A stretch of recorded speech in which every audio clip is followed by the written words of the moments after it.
कि वैसे तो ट्राई कर रहे हैं कि लोगों के साथ हो ही ना, और अगर हो रहा है तो लोग रिपोर्ट करें, और रिपोर्ट करने के बाद हम अब फिर उसमें उनकी रिकवरी पे भी बहुत ज्यादा काम कर रहे हैं कि अगर किसी के साथ फ्रॉड हो गया है तो उसका अमाउंट रिकवर हो सके। लेकिन वो कैसे कर पाएंगे आप? पुलिस आपको कोऑपरेट नहीं करेगी, आपके पास इंडिपेंडेंट कोई तरीका नहीं है, कोई नहीं, सुनवाई करने के लिए तैयार नहीं है।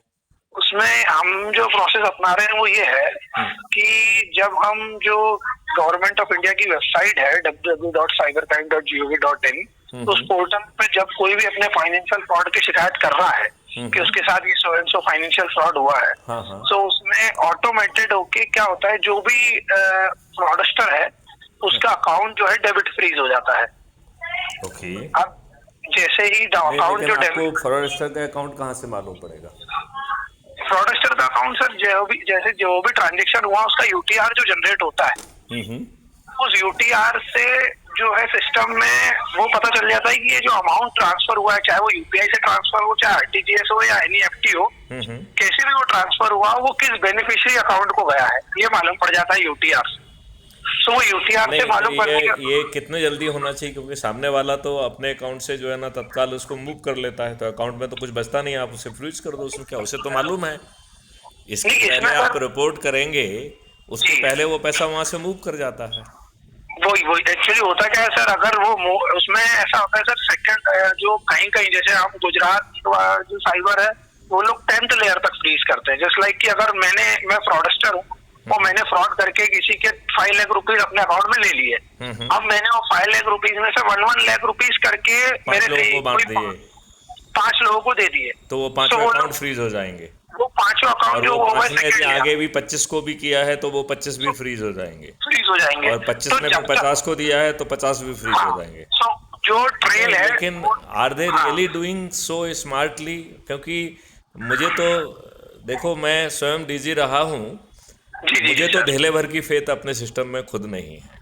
नहीं वो तो बिल्कुल है, बिल्कुल। मैं तो सर आपको बता रहा हूँ, हम लोग जो कर रहे हैं ना उसमें हम लोग तो यही कर रहे हैं कि एक तो जल्द से जल्द अगर व्यक्ति कंप्लेन करता है, सो कई सारे मतलब मेरे पास अभी तक लास्ट ईयर 2024 से लेके मतलब जनवरी 24 से लेके दिसंबर 24 तक पूरे 1 ईयर में मैंने समथिंग 17 करोड़ रुपीस की रिकवरी करा दी थी। और अभी मतलब जनवरी 2025 से लेके अभी तक मोर देन 14 करोड़। यदि गुजरात में ये हो पा रहा है 10 लेयर का, तो भारत सरकार में क्यों नहीं हो पा रहा है? नहीं गुजरात, मैं एग्जांपल दिया गुजरात का तो आपको, बाकी सब जगह ही हो रहा है, बेंगलोर भी हो रहा है, इंदौर भी हो रहा है, सब जगह हो रहा है। बट एक्चुअली क्या हो रहा है, जैसे लेयर कहाँ तक फ्रीज कर रहे हैं, तो उसमें गुजरात में 10th लेयर तक जा रहे हैं, महाराष्ट्र वगैरह में तो वो मतलब 150 लेयर तक भी जा रहे हैं, 150 लेयर तक में भी जा रहे हैं। नहीं, हम इसको स्टैंडर्डाइज क्यों ना करें?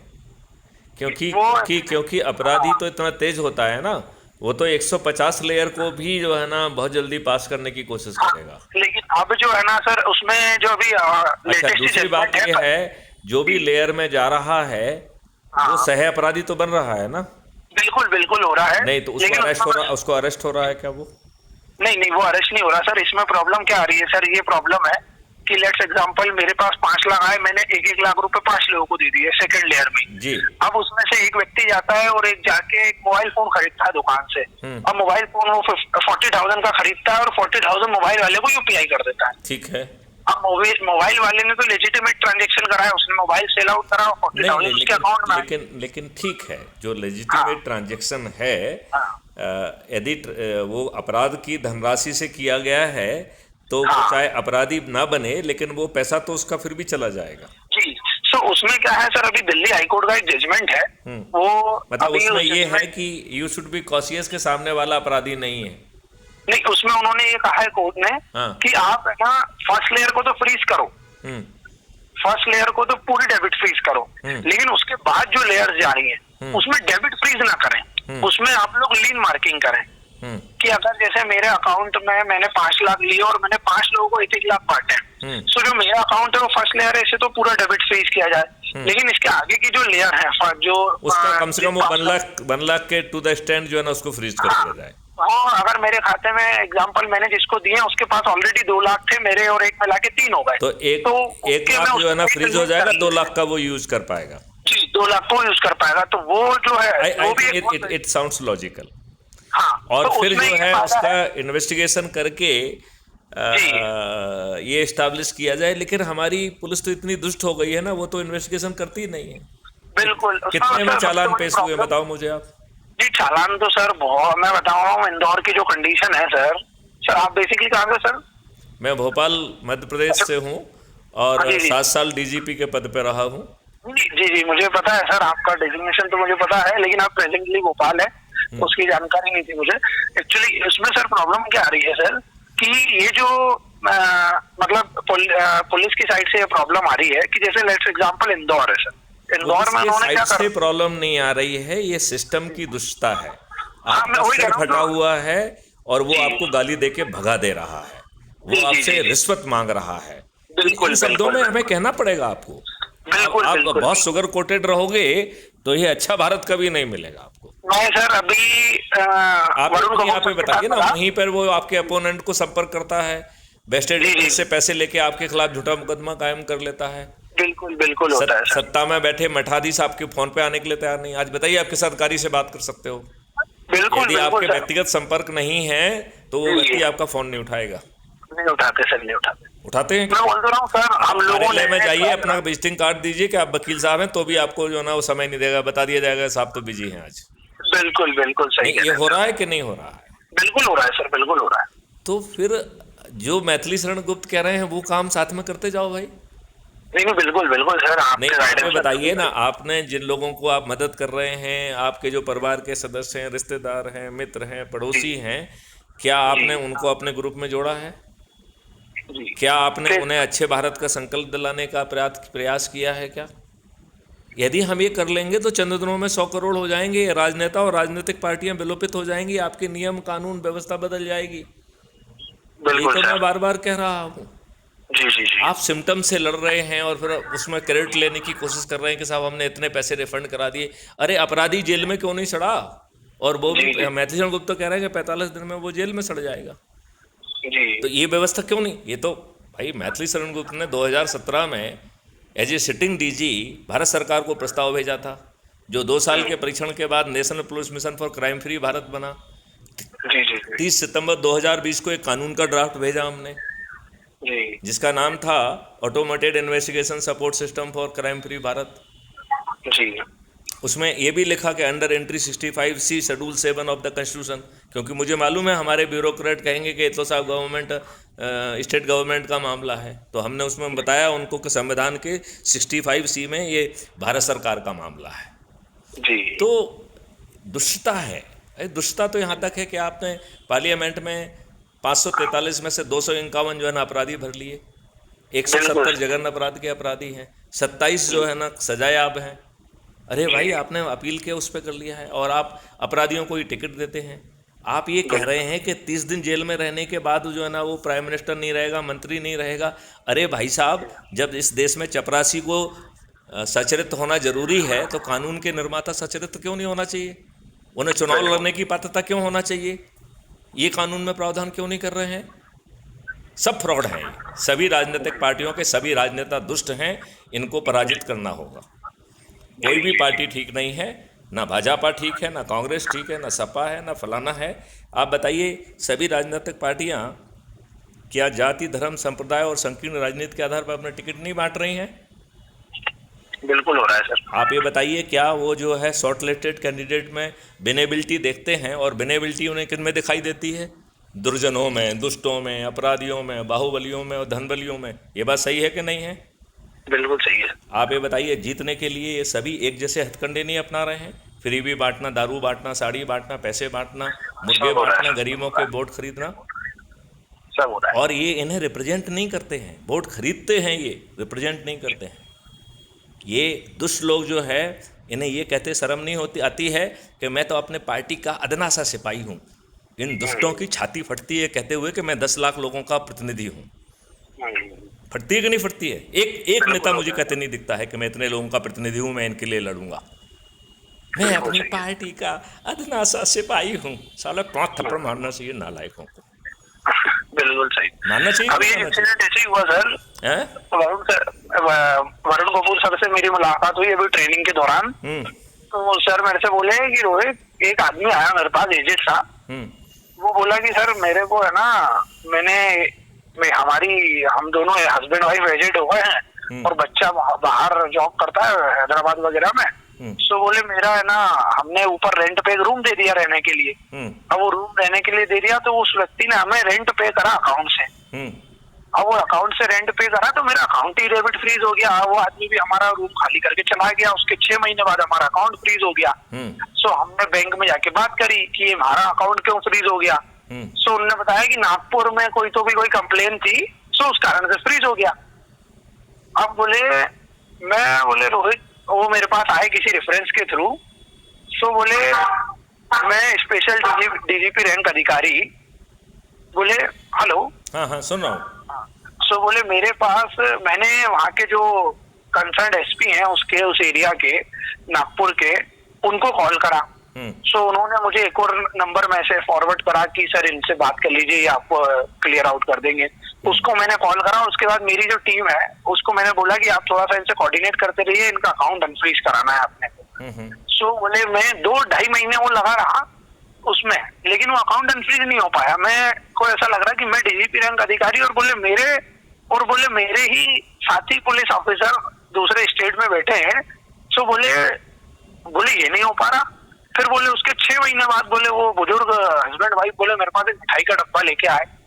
तो मैंने बोला कि चलो बधाई हो। मैं जैसे ही लाया तो मेरे को लगा कि इनका अकाउंट अनफ्रीज हो गया, इसलिए अपन ने मेहनत करी इसलिए डब्बा लाए।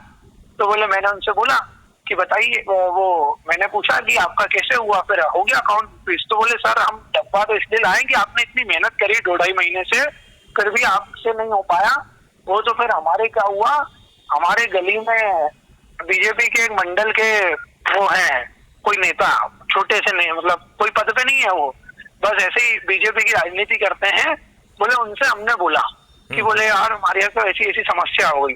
तो बोले उनने क्या करा, उस एरिया के बीजेपी के दूसरे कार्यकर्ता को फोन लगाया नागपुर के। तो बोले वो थाने गया और उसने पता नहीं क्या करा, बोले हमारा तो अकाउंट अनफ्रीज हो गया। तो बोले मेरे को इतना शॉकिंग लगा कि मैं डीजीपी रैंक अधिकारी और मैं पर्सनल फोन लगा रहा हूँ वहाँ के सीनियर ऑफिसर को और वहाँ के दूसरे ऑफिसर को, और उसके बाद वो काम नहीं कर रहे। और बोले वो क्यों नहीं कर रहे हैं? क्योंकि हम लाट साहब हैं, हमारी कोई अकाउंटेबिलिटी नहीं है। कल यदि इसी बात का कि हमको इतने बज के इतने मिनट पे ये जानकारी मिली और हमने अपना काम नहीं किया, इसके लिए यदि हमें पेनल्टी लगने लगे, यदि हमारे जो है ना एडवर्स एसीआर होने लगे, यदि हमारे अकाउंट में पेनल्टी कटने लगे, तो कल से हम ठीक हो जाएंगे। अभी तो हम लाट साहब हैं, अंग्रेजों के द्वारा बनाए हुए। बिल्कुल सही है सर। तो ये स्थिति है। तो देखो मैं आपको बताऊं रोहित, जो कर रहे हो वो करते रहो, साथ में अच्छे भारत का संकल्प दिलाओ। चंद दिनों में 100 करोड़ हो जाओगे, लग जाओ आज से इसी काम में। बिल्कुल सर, बिल्कुल। नहीं, इसके अलावा और कोई विकल्प नहीं है, मैं आपको बता रहा हूँ। नहीं बिल्कुल सही नहीं बता रहे हैं सर आप। तो आपको मैंने दस्तावेज भेजे हैं क्या? मैं देखता हूँ सर, मैं अभी चेक कर लेता हूँ। मेरा व्हाट्सएप मैं आपको एक व्हाट्सएप ग्रुप भी बना देता हूँ और आपको दस्तावेज भी भेजता हूँ। और आपसे अपेक्षा है कि अब आप जो भी आपके परिवार के सदस्य हैं, रिश्तेदार हैं, मित्र हैं, पड़ोसी हैं, जिन संगठन से आप जुड़े हुए हैं और बचपन से लेके आज तक जितने लोगों के संपर्क में आए हैं, उन सबको उस ग्रुप में जोड़ दीजिए। बिल्कुल। क्राइम फ्री भारत यूट्यूब के जो वीडियो आपकी आत्मा के नजदीक आए उनको उसमें पोस्ट करिए, उस पर चर्चा करिए। बिल्कुल। और क्राइम फ्री भारत मिशन का ऐप आपने डाउनलोड किया है कि नहीं किया है? मैं कर लेता हूँ सर, अभी कर लेता हूँ। हाँ, हमारे हर मैसेज में 5 लिंक है। तो पहली लिंक है ऐप को डाउनलोड करने की। हालांकि अभी दूसरा नया ऐप बन के आ रहा है, लेकिन एनीवे उसको समय लगेगा। वो तो एकदम अद्भुत ऐप होगा, राइट? लेकिन जब तक नहीं आ रहा है तब तक इसी से काम चलाना है। जी। और दूसरी लिंक जो है वो यूट्यूब चैनल की है, तो उसको सब्सक्राइब कर लीजिए। और रोहित, आपको आइडिया है कि यूट्यूब की एल्गोरिथम को कैसे बाईपास किया जाए? अभी यूट्यूब की एल्गोरिथम आपको गवर्न करती है कि आपको क्या परोसे। जी। तो क्या आपको मालूम है कि यूट्यूब की एल्गोरिथम को कैसे बाईपास किया जाए? मैं सर, मेरे कुछ यूट्यूबर्स हैं कांटेक्ट में, मैं आपको बता देता हूँ। काहे का यूट्यूबर की कोई जरूरत नहीं है। आप क्राइम फ्री भारत यूट्यूब को चैनल को जैसे आपने सब्सक्राइब किया, आप यूट्यूब में नीचे देखेंगे तो दाहिनी तरफ आपको सब्सक्रिप्शन का टैब मिलेगा। बिल्कुल। उस टैब को आप क्लिक करेंगे तो ऊपर आपको क्राइम फ्री भारत मिशन दिखेगा। जैसे जी, आप जी, क्राइम फ्री भारत मिशन को क्लिक करेंगे तो उसके नीचे विजिट चैनल आ जाएगा, और जब आप विजिट चैनल में क्लिक कर देंगे तो आप चैनल के अंदर घुस गए। फिर आपको जी, किसी एल्गोरिदम की ज़रूरत नहीं है। जी, जी, आप जो है ना केवल वीडियो देख पाएंगे, शॉर्ट्स देख पाएंगे, लाइव चर्चा देख पाएंगे, बल्कि जी, हमने जो प्लेलिस्ट में वीडियो सेव किए हैं उनको भी आप उस क्रम में देख पाएंगे, आप हमारी पोस्ट भी देख पाएंगे। बिल्कुल बिल्कुल सर। समझ गए? जी, तो तीसरी लिंक जो है वो यूट्यूब चैनल की है, ठीक है ना? ठीक है, दूसरी, जी, और इसके बाद तीसरी लिंक उसमें व्हाट्सएप का अपराध मुक्त भारत का चैनल है, जिससे कोई वीडियो अच्छा, आपको मिस ना हो, तो उसको आप चैनल को ज्वाइन कर लीजिए। बिल्कुल कर और लेता फिर हूँ। अगली लिंक जो है वो है टेलीग्राम ऐप की। तो आपको ये अच्छा, मालूम है कि व्हाट्सएप आजकल जो है नेताओं के दबाव में है, ब्यूरोक्रेट्स के दबाव में है, उनसे जी, जी, एसएस फंड का पैसा खा रहा है और लोगों को तंग कर रहा है। जो अच्छा काम कर रहे हैं उनके अकाउंट दिन में 4 बार ब्लॉक हो रहे हैं। जी, जी सर, हाँ, किसके क्यों कर रहे हैं वो? कोई ना कोई तो लगा हुआ है, जी, जी, जी, राइट? तो जी, तो अब समय आ गया है कि हम टेलीग्राम ऐप को डाउनलोड करके उससे जुड़ें। आप जी, टेलीग्राम ऐप में हैं क्या? मैं हूँ सर, टेलीग्राम पे है तो अकाउंट मेरा। टेलीग्राम ऐप की लिंक को दबा के आप क्राइम फ्री भारत को वो चैनल को ज्वाइन कर लीजिए, टेलीग्राम पर ग्रुप को ज्वाइन कर लीजिए, बिल्कुल, ठीक है बिल्कुल, ना? और इसके बाद जो है वो वेब पोर्टल है क्राइम फ्री भारत मिशन का। ओके सर, तो बहुत छोटा सा बना हुआ है, प्रिसाइज है, उसमें मूव टू है, तो उसमें आप यूट्यूब पे जा सकते हैं, नोटिस बोर्ड पे जाके आप हम जो लिंक ऐप में परोस रहे हैं उसको जी, जाके आप देख सकते हैं कि हमने क्या परोसा है। उसमें अच्छा, जो अच्छा, है लगभग 12-13 हमने डॉक्यूमेंट परोसे हैं, उनको जी, आप उनके पीडीएफ को खोल के पढ़िए आप, जी, जी, ठीक है ना? तो आप जो है वो न्याय कर पाएंगे, और जो आप कर रहे हैं उसे करते रहिए, उसको नहीं रोकना बिल्कुल, है। बिल्कुल, जी, लेकिन जी, बस जहाँ जा रहे हो उस काम को शुरू करने के पहले अच्छे भारत का संकल्प लो, और समाप्त करने के बाद अच्छे भारत का संकल्प लो। वीडियो बनाओ और टेलीग्राम ऐप पर मुझे भेज दो। बिल्कुल, बिल्कुल इतनी सर, बात समझ में आ गई क्या? बिल्कुल, बिल्कुल सर। चलिए, जय हिंद, जय भारत, वंदे मातरम, जय जय हिंद। गुरुदेव।